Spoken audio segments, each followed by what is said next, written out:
Everyone carries a shadow, and the less it is embodied in the individual's conscious life, the blacker and denser it is. If an inferiority is conscious, one always has a chance to correct it. But if it is repressed and isolated from consciousness, it never gets corrected, and is liable to burst forth suddenly in a moment of unawareness. At all counts, it forms an unconscious snag, thwarting our most well-meant intentions.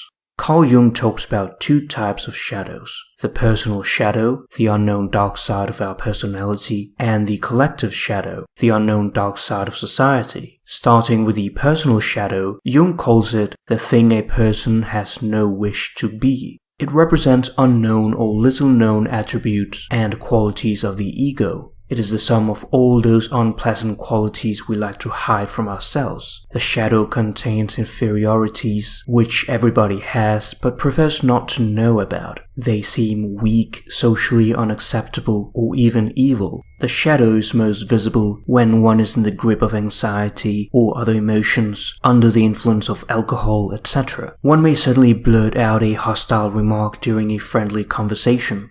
When we do not want to assimilate what we despise, we project it onto others. It is possible for one to be acquainted with one's shadow and be partly conscious of it, that is, under ego control. Many people, however, refuse to recognize their shadow so completely that the ego is not even aware of shadow behavior and thus has no possibility of commanding it. Under these conditions, the shadow is autonomous and may express itself in inexplicable moods, irritability, and cruelty. Throughout his writing, Jung refers to the importance of developing awareness of the shadow in psychotherapy and its projections in the individual's life. Although the shadow is usually perceived as negative, it can also be positive. In fact, exploring our shadow gives us access to many positive qualities. Jung writes that the shadow displays a number of good qualities, such as normal instincts, appropriate reactions, realistic insights, creative impulses, etc. One of Jung's closest collaborators, Marie-Louise von Franz, writes, "The shadow is not necessarily always an opponent. In fact, he is exactly like any human being with whom one has to get along, sometimes by giving in, sometimes by resisting, sometimes by giving love. Whatever the situation requires, the shadow becomes hostile only when he's ignored or misunderstood." The shadow contains all sorts of qualities, strengths and potentials, which if remain unexplored, give us a state of impoverishment in our personality, creating unconscious snags which inhibit the growth and embodiment of these good qualities that lie dormant in our psyche. For instance, a person might believe that being assertive is being rude or aggressive, losing the qualities of confidence and the ability to speak up for himself in an honest and respectful way, which in turn may lead to less proactivity, make it more difficult to get a raise or job promotion, struggle with money, and so on. So, when a person encounters an assertive person, deep down he feels resentment and guilt, which makes his shadow blacker and denser. These valuable aspects ought to be assimilated into actual experience and not repressed. It is up to the ego to give up its pride.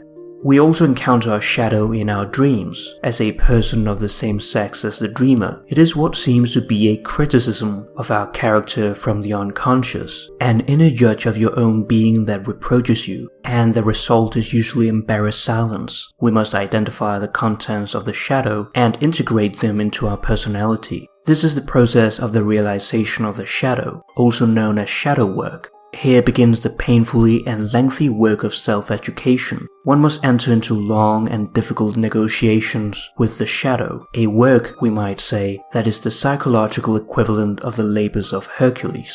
Through shadow work, one can observe one's shadow outwardly by watching one's emotional reactions and being radically honest about one's interactions with others, and inwardly by exploring one's dreams. This allows one to become enlightened and reduces the shadow's destructive potential, not so much as it were by waging war against the darkness, but by bringing the darkness to the light to the darkness. As Jung writes, there is no light without shadow, and no psychic wholeness without imperfection. One must not strive for perfection, but rather wholeness of personality. The lifelong process of individuation creates a balance between one's conscious and unconscious realms, aligning the ego to the self, the totality of one's personality. However scary or dark it is to confront our shadow, finding truth brings relief. Discernment of the truth is the process of authenticity, a painstaking excavation into the depths of our being, to explore possibilities and limitations, distortions and the buried and often forgotten parts of ourselves and abilities. Most people, however, are too indolent to think deeply about even those moral aspects of their behavior of which they are conscious, let alone to consider how the unconscious affects them. The shadow can also consist of factors that stem from a source outside the individual's personal life. Here's when we stumble upon the collective shadow, the dark side or the unknown or little-known aspects of a society and culture. It consists of that which opposes our shared and collective values. The collective shadow refers to a huge, multidimensional, often horrifying yet elusive aspect of human life, to an immensity of harm inflicted by human beings upon each other and the natural world, and to the vast after effects of such harm in subsequent generations. We find the collective shadow in the projection of darkness and inferiority, in violence and oppression, in the invisibility of current suffering, in the denial of current responsibility. While collective shadow material may be acted out brutally in wars, massacres, and genocides, it may also hide under the often attractive cloaks of missionary activity, such as mandating the use of particular languages, an Orwellian reality that we are experiencing in the present time. As is the nature of all shadow material, whether individual or collective, its existence and influence may be pervasive without being obvious. The collective shadow manifests outwardly in atrocities, persecution, physical suffering, sickness, poverty, malnutrition, alcoholism, crime, the death of cultures, and so on. It may also manifest more inwardly amid the complexities of each individual psyche as hatred toward oneself, one's heritage, and one's culture, depression and feelings of impotence, the desire for revenge so that others might experience something like one's own pain, etc.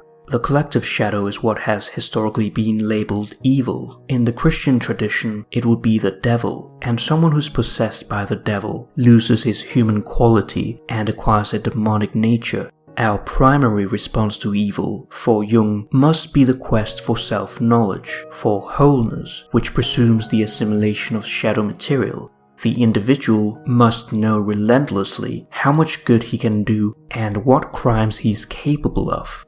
When there is an issue known in a particular society, it can be called a shadow issue if there is evidence of denial, projection, and a lack of taking individual and collective responsibility. Therefore, taking responsibility morally, politically, and spiritually is particularly crucial. The courage with which we bear our darkness frees others from having to carry it for us. For instance, to respond to examples of massive historical suffering, wars, genocide, holocausts, pervasive oppression, etc., the effects of which persist. As human beings, we have much to learn in that regard. Denial, often connected with a wish to get on with things and put the past behind us, seems the most common approach and usually the first reaction. There are and have been many attempts to deal with difficult, painful pasts through public apologies for supporting atrocities, repentance, reparation payments after wars, pilgrimages to places of great suffering, etc. But how do we deal with the past in such a way that the integration of the shadow occurs deeply and broadly within a population rather than simply at a symbolic level through leaders or policies?